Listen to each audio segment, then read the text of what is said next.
The X-Zone radio and TV show is largely an opinion talk show. All opinions, comments, or statements of fact expressed by Rob McConnell's guests are strictly their own and are not to be construed as those of the X-Zone radio and TV show or in any manner endorsed by Rob McConnell, REL-MAR McConnell Media Company, Talkstar Radio Network, its affiliated stations, or employees.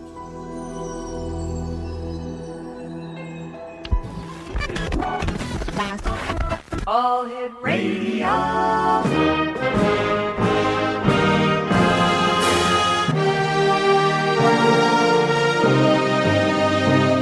Welcome to the X Zone, a place where fact is fiction and fiction is reality. Now, here's your host, Rob McConnell.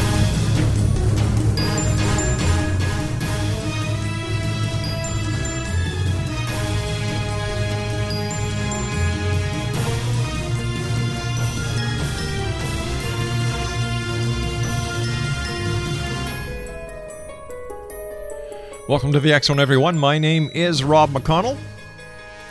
And for the next 4 hours, I'm your host and your guide as together we cross the time-space continuum to this place that I call the X Zone. Worldwide toll-free 1-800-610-7035. Email xzone@xzoneradiotv.com. On MSN Messenger, xzoneradiotv@hotmail.com. And our website, www.xzoneradiotv.com. My guest this hour is Terry FAVOUR, and we're going to be talking to Terry about her new book called The Universe in Black and White, a plain and simple illustrated guide to time, space, and the meaning of life. And her website is www.terryfavour.com, and that's TERRYFAVOUR.com. Now, goodbye to old certainties. Hello, paradoxical truths of existence. Welcome the new wisdom of being here now. The book, The Universe in Black and White, is written for anyone seeking a clearer understanding of the shift that 20th to 21st century science has now plunged us into. The new science, including among other challenges of our outmoded mechanistic world, quantum physics, has overturned our assumptions about what is real and what is possible. The Universe in Black and White, illustrated with simple and appealing black and white drawings throughout, entertainingly explores the changes of paradigm that we have already staked claims upon our attention. That's whether we're ready for them or not. Joining me now is Terry FAVOUR. And Terry, welcome to the X Zone. Thank you, Rob. Terry, tell us a little bit about yourself. I'm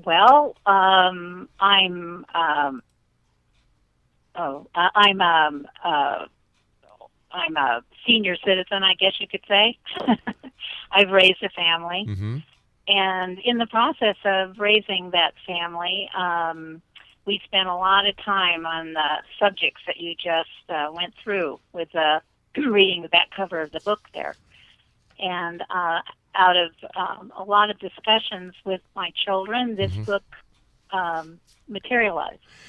Now, Terry, what do you think we're in for with this new paradigm shift from the 20th to the 21st century? Well, in actuality, a lot of it has already started. Mm-hmm. If you think about it, starting with the fax machine, life became much different than it had been before. For example, you could sign a contract instantly. Right.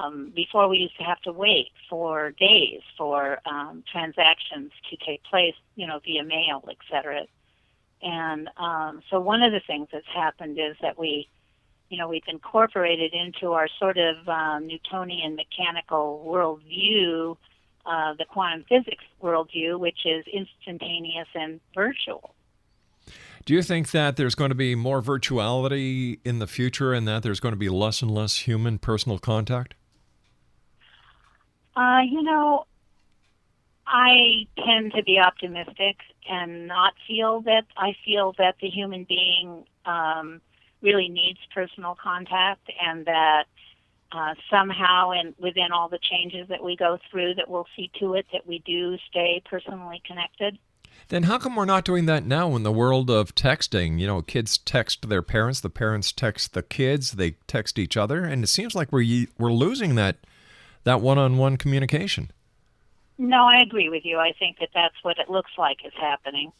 And but I feel like we're very new at where we're going into this new paradigm, I call it, that we're moving into. It's brand new, and we don't understand it. We still have one foot stuck in, like I said, the more Newtonian mechanistic view, and quantum physics is pushing us into the realm of really a realm where we're having to realize that things are not solid.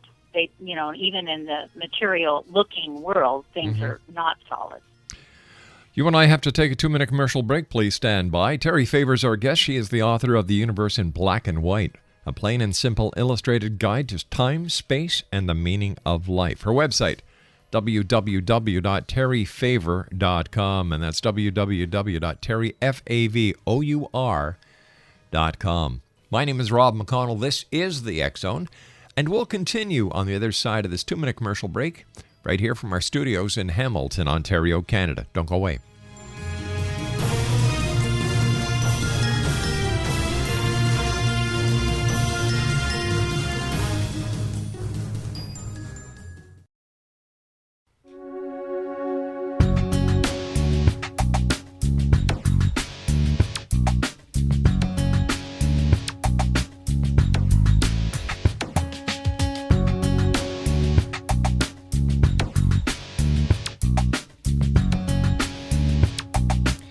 Terry Favors my guest of this hour, Exonation. She's the author of The Universe in Black and White, a plain and simple illustrated guide to time, space, and the meaning of life. Her website, www.terryfavor.com, and that's Terry, FAVOUR.com. Tell me, Terry, how do you think that quantum physics and our new technology is going to challenge our experience of time and space? Well, like I said, my illustration about the fax machine, I think that that this fact that things happen instantly, that we deal a lot with virtual realities, really, is already very much in place. And I think that it's a struggle, I think, for people right now to make their material bodies, so to speak, behave in this world where materiality means nothing, meaning that we have to go way too fast.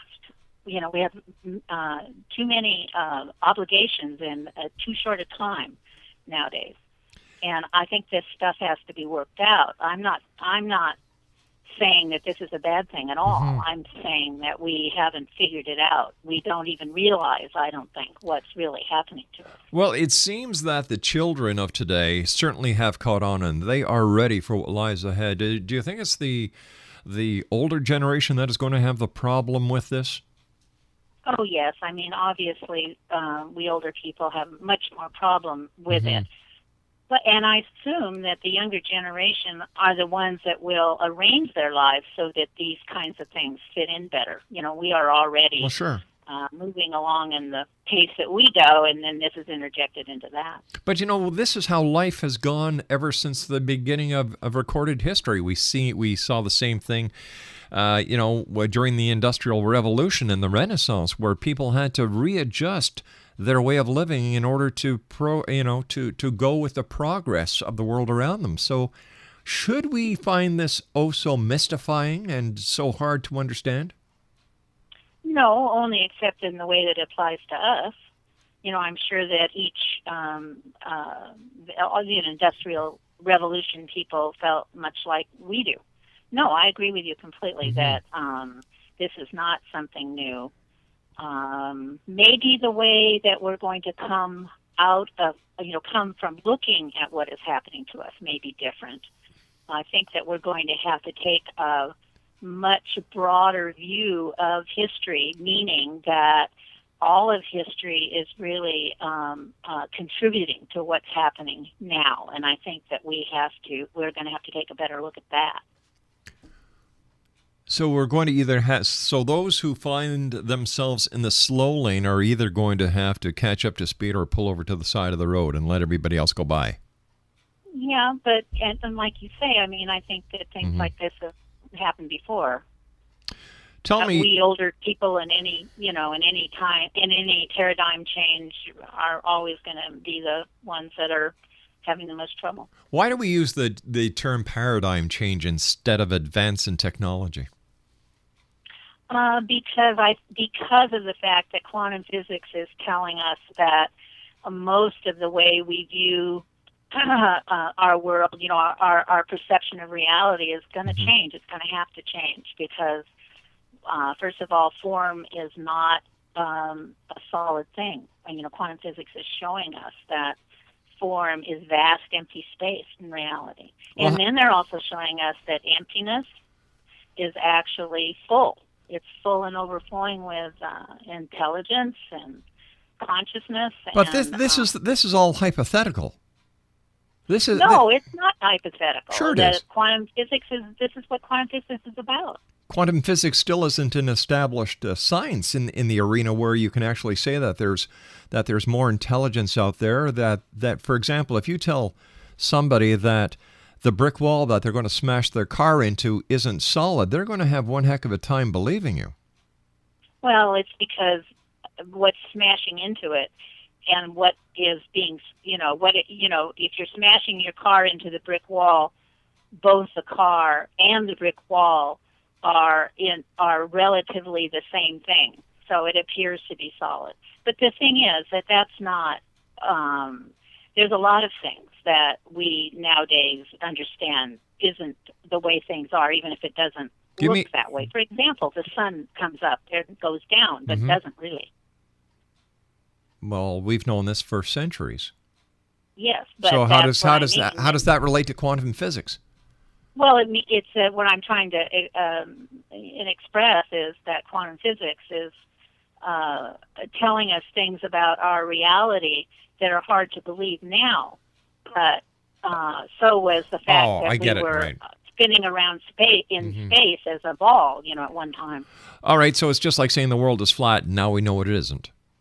Yeah, exactly. Okay, give me some examples of how quantum physics has actually changed the reality of certain perceptions. Well, I think that quantum physics is really responsible for the computer, for example, and certainly if you think, I'm certainly old enough to know what the world was like before any of this technological wizardry was around. Now, just let me ask you a question here. How is quantum physics responsible for the development of the computer at IBM when IBM first came out with their first computers? How did quantum physics fit into that? Because I've never heard that before. Well, the silicon chip has a lot to do with all of this new technological advancement, and without it, if you have just Newtonian physics, you can't do these things. And believe me, listen, I am not a scientist. Everything that I know and have learned about all this has been work that has been done by very accomplished scientific people, right? But they have interpreted this for people like me, lay people who cannot, I don't know, I couldn't explain, anything except the very most rudimentary things about quantum physics to anyone. But I trust the people that I have read, and besides, there's a lot of examples around, for us to see that what they're talking about is real. So are you saying that your book, The Universe in Black and White, is based on other people's findings? Yes, in actuality, what it really is my children and I explored for years what it who are we? We ask that question. Who are we? What is science discovering? How is this changing our paradigm? What are the conflicting worldviews? What are the differences between Eastern and Western philosophies? et cetera, et cetera. And we studied, and there's just a lot of information out there. People like, well, for example, David Bohm or Fred Allen Wolf or Deepak Chopra, or I mean, it's the list just is endless of people who are, you know, doctors and scientists and all who are trying to tell us what they have discovered about our world. And where's the beginning of this, really? Even though quantum physics has been around for over 100 years, we're pretty new. It takes a while for all of this stuff to filter down to the lay people, people like you and I who aren't in a position to be able to understand what is, you know, theoretically, mathematically, et cetera, going on. Let me ask you this. How do you relate the universe in black and white to what we're seeing today in the Middle East? For example, the turmoil now between Syria and Turkey, and what has gone on in Egypt, and what has gone on in Lebanon, and how does quantum physics and the universe in black and white relate to that? Boy, I wasn't expecting a question like that. You know, other than that, that any time that science really tells us that something, you know, it discovers or uncovers, might be a better word, truths about our, our world, our environment, what we are actually, then it eventually changes everything. I mean, when Newtonian physics showed up, and the Industrial Revolution happened, it changed everything, you know, really pretty much across the board around the world. But and, you know, you're saying that what I'm hearing is that you're relating everything in the past to quantum physics, and yet according to experts, quantum physics have only been around in the 20th century. Well, no. What do you mean I'm relating it? I'm trying to give you show you that or talk about the fact that Newtonian physics it came before quantum physics. I mean, you know, we rolled along here, and as we've moved and our understandings have grown, then we have moved into. It isn't that Newtonian physics went away. We still use Newtonian physics, but quantum physics is a bigger picture, a bigger overview of our whole worldview, our whole perception of what is real. All right, so if quantum physics is giving us a new look at what we believed to be true with Newtonian physics, does that mean in years to come, science is going to come out with a new way of explaining how we were wrong about quantum physics, like they're coming out and saying, well, you know, Newtonian physics isn't exactly right? Are we going to see this in the future? I'm certain it will.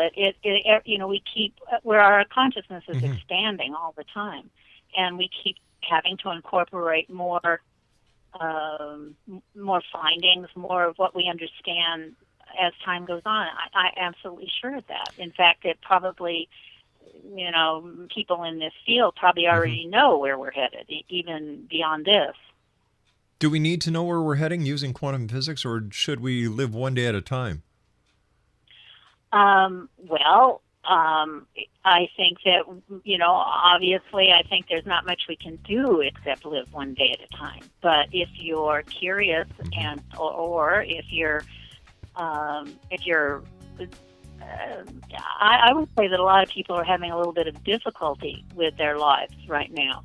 All right, Terry, stand by. You and I have to take our news break at the bottom of the hour. Exonation Terry Favors our guest this hour. She's the author of The Universe in Black and White, a plain and simple illustrated guide to time, space, and the meaning of life. Her website, www.terryfavor.com. That's Terry, FAVOUR.com. We'll be back right after the news. My name is Rob McConnell. This is the X Zone. Don't go away.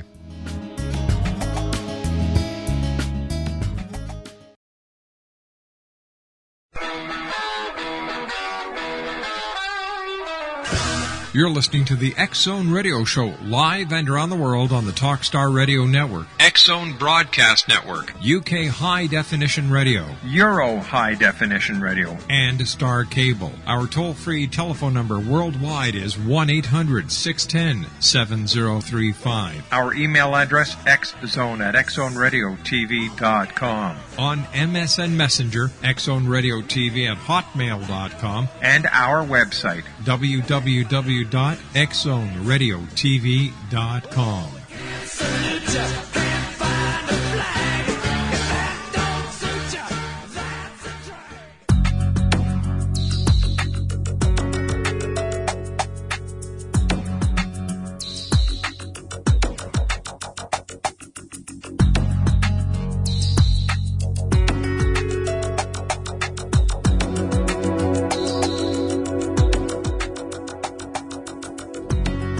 Welcome back to the X Zone. Terry Favors our guest this hour. Terry's written a book entitled The Universe in Black and White, a plain and simple illustrated guide to time, space, and the meaning of life. Her website is www.terryfavor.com. That's Terry, FAVOUR.com. Terry, how does the relationship of self-oneness, relate to the world around us, not only in our own physical space, but within the different religious philosophies that go from east to west? There's the phrase, or, when one says something like, what is self to oneness, yes, or form to emptiness, or something on that order. What we're really talking about is the relationship of the physical world, everything that we can see, feel, touch, talk about, mm-hmm, and then what our source is. And so if you're talking religion, you're talking about the source being God, and the visible world being the manifestation of, say, God. I mean, there's an enormous, there are a lot of ways that people look at that. So if this is all one universe, and if everything is based on the reality of the same, how come there are so many different religions with so many different origins? Well, if you really take a good look at them, mm-hmm, you'll see that they have an awful lot in common. And probably the biggest difference is the Eastern look at the spiritual life and the Western look at the spiritual life. The Eastern tends to be more what quantum physics is telling us is true about our universe now, which is interesting because what it's doing is it's actually kind of melding the philosophies, the scientific philosophies of the West with the more psychological philosophies of the East, mm-hmm, and which is a phenomena that really needs to happen, I think. For many, many years, there's been a lot of people in this country that have looked to the East, looked at Buddhism and Hinduism and a lot of other things in the East, because we felt that a lot of what the Western thought process was lacking. mm-hmm. In actuality, they have a lot in common, and I think the more that we look at the differences, the more we probably find why they're alike, and it's mostly the interpretation of how things are worded. Even all the confusion going on in the Middle East and our kind of more radical Christian views and the radical views over there, they have an enormous amount in common. It's ridiculous that they fight, but it's because of because of terminology. It's because of not understanding that they're talking about the same thing. This is an age-old problem. How do you see quantum physics working in this field in the future to meld and to help each other better understand so we don't see, if you'll excuse the expression, the holy wars or the jihads that we're seeing today? Well, as we understand that we are all part of the same source, no matter whatever, what you call it, that I think that science lends a credibility that is sometimes hard to accomplish in the spiritual or religious world. We have, especially here in the West, we've really taken what science has said to be true. We've taken it to be fact, and I think that as quantum physics moves more and more into showing us that what the spiritual teachers, et cetera, over time have been telling us is actually true, and then interpreting them in a way that 21st century language and thought process is able to comprehend, that it'll be impossible not to see that much of what is the spiritual truths are in fact true, but from a different point of view. Is it possible that quantum physics may actually be the demise of spirituality?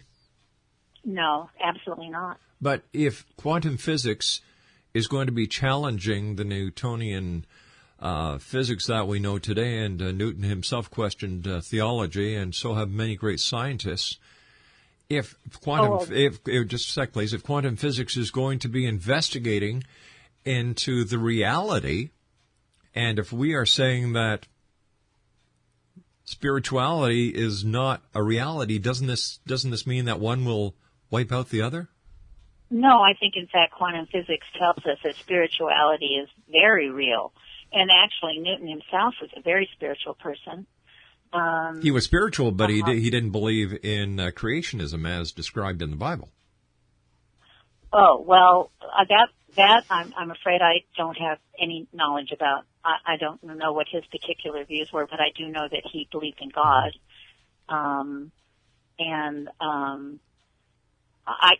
The point is that God being words meaning, I'm using it as meaning source. Quantum physics is telling us that our source is consciousness itself. It is intelligence. That what we've called nothing is not really nothing at all. That it's a full and overflowing realm of information, and it's one. It's all coming from one source. All right, so let me ask you this, because we've got only so much time, and I'd like to get in as much as I can. Has science ever been wrong? Well, it depends on what you mean by wrong. And of course, I don't think I'm qualified to answer a question like that. But I think that most of the time when we talk about science being right or wrong, it's mostly that it hasn't included everything. What happens is that it just keeps advancing and learning more and including more. All right, and then you said that I asked you a question, and you basically said that you weren't qualified to answer it, and yet the title of your book is "The Universe in Black and White: A Plain and Simple Illustrated Guide to Time, Space, and the Meaning of Life."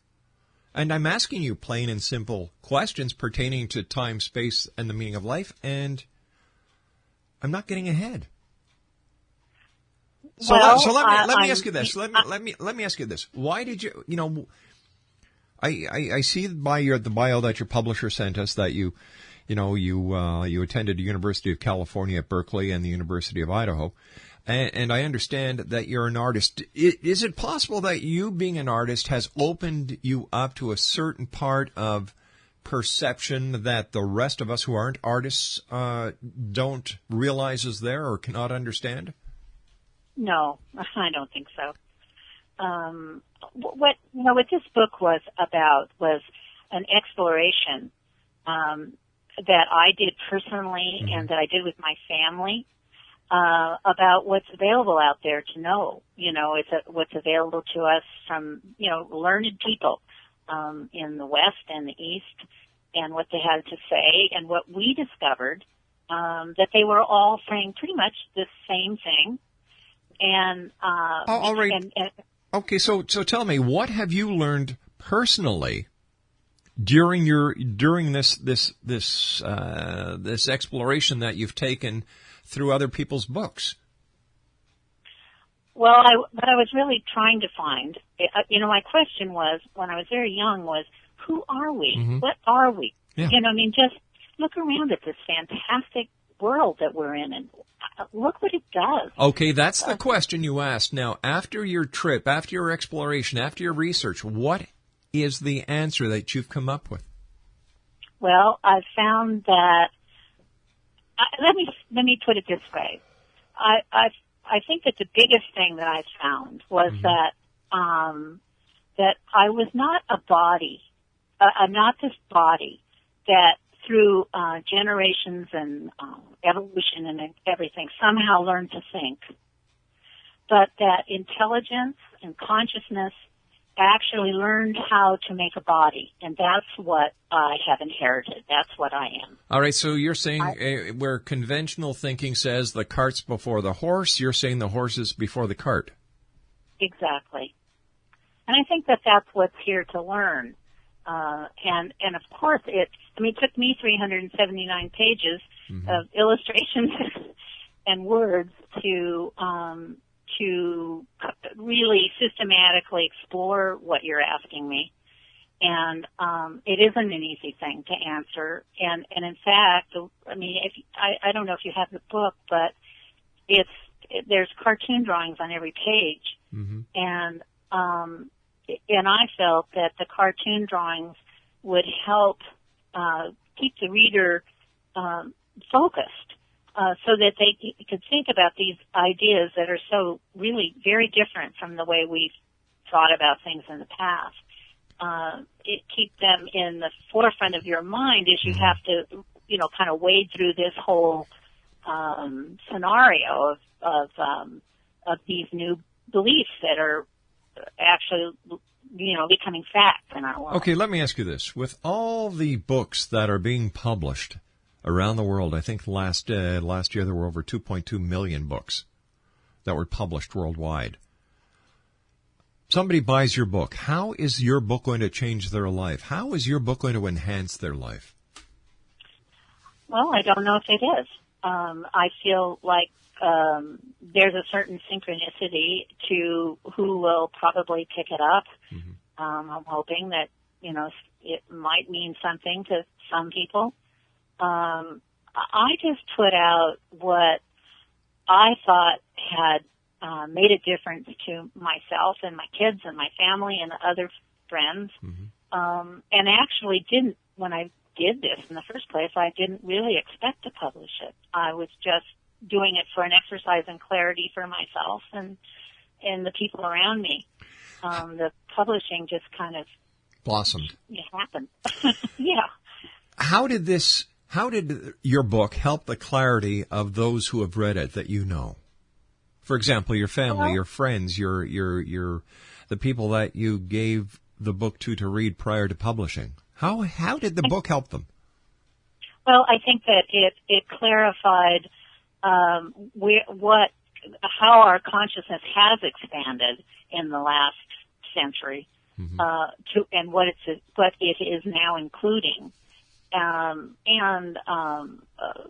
it's the just that in everyday life, I think that there's a lot of confusion now as to just how to move forward. I think people are feeling, I don't know what to say, maybe a little depressed sometimes about what the future looks like. And I think that, learning a little bit more about who we really are, according to what our own scientists are saying about that. But you and I both agree that in the past, science has been wrong. So how do we know they're right now? Well, it isn't a matter of being right or wrong. It's a matter of being on the edge of what is unfolding. What is unfolding based on the discoveries of those who have a belief in that particular science? Well, I think that, an awful lot of our technology, is actually based on the science that we're discussing. And we're talking about the philosophical aspects of the science we're discussing. But that it's, hardcore technology. The cell phones that we use are all this stuff that we're doing and using right now is based on this technology. But the cell phone is just a newer generation of the microwave transmissions that broadcasting has been using since the 50s. Well, that's all, of course, but what we were doing in the 50s, in our daily life is quite different than what we're doing now.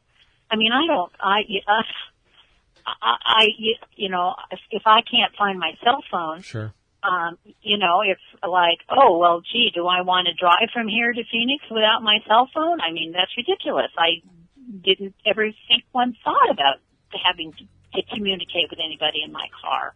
But once again, it's your choice now whether you want to or not. You don't have to have your cell phone. You don't have to communicate with people. It's a choice you're making. Of course, but what I'm saying is that most of us are behaving like that now. All right. It's available and we're okay, using you and I have to say so long for today. I want to thank you so much for joining us. It's been a rather strange and unusual hour. Strange and unusual, to say the least. I don't know. I'm going to have to try and figure out something over this next commercial break on how to further close this conversation. My name's Rob McConnell. This is the X Zone. Don't go away.